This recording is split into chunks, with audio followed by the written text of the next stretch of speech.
Hello and welcome to the video. We travel around the school speaking to teachers about organizational teaching hacks. Why don't you join us?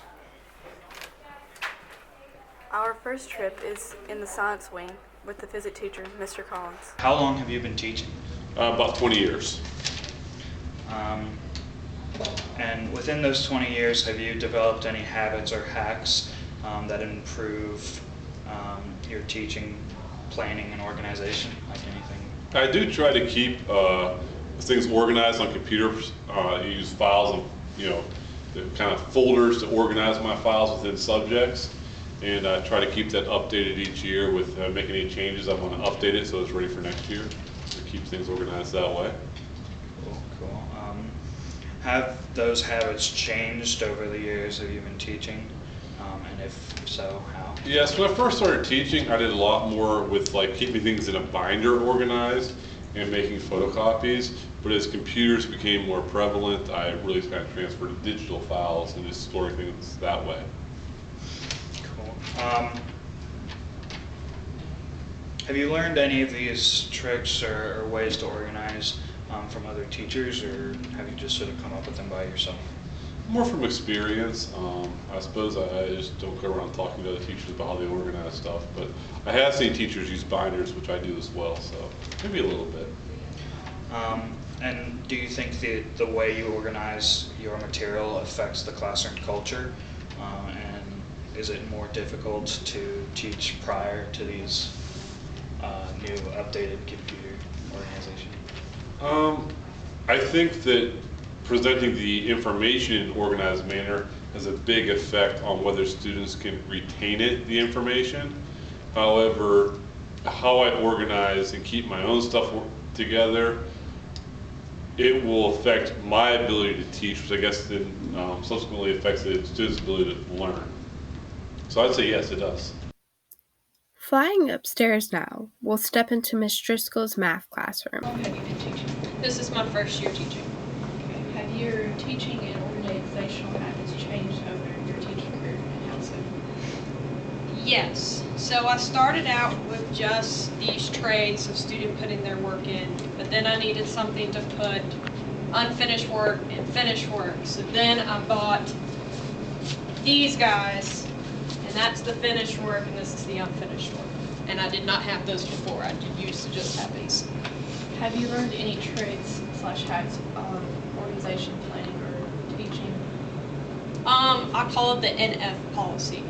If you're not finished, you put an NF on it. Once you have finished, you take the NF off. So if it's not finished, it goes in that file. If it is finished, it gets graded and put in that pile. So that's what I do. What habits / hacks do you implement in your teaching or planning? Well, all of my classes are co-taught, so I always make sure that the co-teacher and I meet every week. We call it powwows, and we plan out what to do for each day of the following week. How did these hacks affect your classroom culture? Was it more difficult to teach prior to implementation of these hacks? Yes, because before it was just myself, but by going to my co-teacher, then I had more opinions, more ideas, and ended with better results on what to do for the following week. Let's fly back down to Miss Collier's English room. How long have you been teaching? 3 years. What habits and hacks do you implement in your teaching, planning, and organization? I use a daily planner, so should I show the camera? The daily planner I use, I make sure it has enough sections for each prep I have.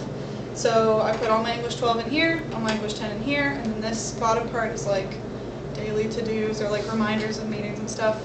So that's how I organize myself on the daily. I use this file down here, which is papers in, which is like I have to grade them, out, which is I've already graded them and I have to pass them out, and then at the bottom is file. And then I use those binders to separate like grading periods, so like I'll have all the units for quarter 2 in a binder together, and I keep all the originals in like page protectors so that I don't lose them. So then once I make the copies, I put it in file, and then eventually when I'm bored, I will go and re-put them in the binders. What else do? I keep my Google Drive very organized. Pretty organized. That's probably it for like the important stuff. Have your teaching and organizational habits changed in the 3 years you've been teaching, and if so, how? They have slightly. I always kind of did the keep my originals in page protectors kind of thing, but I used to use a filing cabinet, and I would like keep all the extra copies. So like if I made like 10 extra copies of something, I would just keep them, which I don't do anymore because I always change things. So I don't usually do that. I will keep the original, and then if I decide to make copies again, I will. But I was just finding that putting them in the file cabinet, they would just like fold up like this, and they wouldn't be useful anyways because they would be ruined. So I stopped doing filing cabinets. It's also just a way to accumulate paper like that. So I throw a lot of stuff away unless I know it's like the original copy. So yeah, but I've always used this kind of planner. That's the kind I use in college too. That's what I prefer. Very sectioned out with what each thing is. Have you learned any tricks or hacks of organization through other teachers? Yeah, I'd say I got the binder system from my best teacher friend at my old school I used to work at. She would have a binder. She would do it per unit. So she would have one like 2-inch binder where she would have all of her stuff for like Lord of the Flies all in a binder together. I kind of am doing more like a grading period in a folder, just because it's not that much stuff that ends up getting in the binder. But I'm sure maybe as I have more experience that I'll have more papers, and that maybe I'll need to have a binder per unit. But we'll see. As of right now, no. How did these hacks affect classroom culture, and was it more difficult to teach prior to implementing these hacks? I don't know that it's really affected that much. I'd say I personally feel like students respond positively to seeing that their teacher's organized.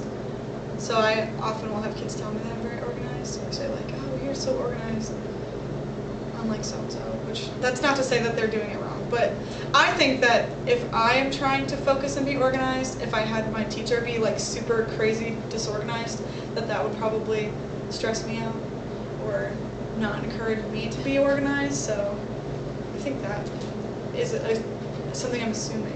I don't really know for sure. It's mostly helped me to stay sane. Now let's fly on over to the auditorium where we'll interview the theater teacher, Miss Emmer. So, how long have you been teaching? I have been teaching for 20 years. So, what habits/hacks do you implement in your teaching slash planning and organization? Habits are like setting goals, like setting the season, and then trying to get a calendar out and all the dates, and just kind of organizing what needs to be done for each production. Have these habits or hacks changed over your teaching career? Yes and no. Like I still, you still have to have some kind of schedule, but I've figured out how to do things more efficiently, and I get the students involved more, which actually makes it more fun for them, and it's a lot more efficient for me. Have you learned any tricks/hacks for your teaching and organization from other teachers? Yeah, like at nighttime, my husband and I will talk about, how we could do something better, or what if something really worked well. So he definitely, and then a lot of my friends are teachers, so if we're dorking it out, talking about our profession, then, they'll, every once in a while be like, oh, this really worked, and we'll share it. All right, and last, how did these hacks affect like the classroom culture and the environment? Was it more difficult to teach prior to implementing these skills? Well, that's kind of a difficult question to answer specifically to hacks or habits, because I think as you teach, the longer you teach, the more you pick up things that work or don't work. And so I would say yes to that, but also it's just knowing people and knowing the students and feeling more confident in what you're doing that gets you better as a teacher. Venturing over to the band room, we'll talk to the course teacher, Miss Coleman. How long have you been teaching? I have been teaching for 12 years, 5 years in elementary school and then the rest in high school level. What habits do you implement in your teaching, planning, and organization? I like a good Post-it. I keep up with all different sizes. I have a bunch of them. And I like to make a lot of lists. They keep me organized and, for the most part, on a straight and narrow path. Have your teaching and organizational habits changed over your teaching career? How so? Definitely it's changed over the years. After you've been teaching for so long, you really should reflect on what's working and what's not, and then empty out what's not working and find some stuff that is working. So things that I did in elementary school may necessarily didn't work at the high school level, so I had to find some new tricks and figure out what works best for which age group you're working with. Have you learned any hacks from co-teachers? Co-teachers in the building, no, because I'm really the only choir teacher here. But when I go to different competitions, concerts, and other district events, I get ideas from other teachers sometimes. How do these hacks affect classroom culture? Well, I think that depending on how I deliver the hacks will determine how the kids perceive them. Because again, if something's not working, then I have to dig deeper into my bag of tricks that I have and figure out what's going to work for them. Was it easier or more difficult to teach prior to implementing these hacks? I think I've always had tricks and stuff. Back in college, my professor was very big on make sure you have a bag of tricks. Always have something to pull from. So like if you run out of time on a lesson, you have something that you can pull out and keep the kids engaged for an amount of time. Also keep a notebook that like for musical hacks and stuff, different things that I've been keeping up over the years.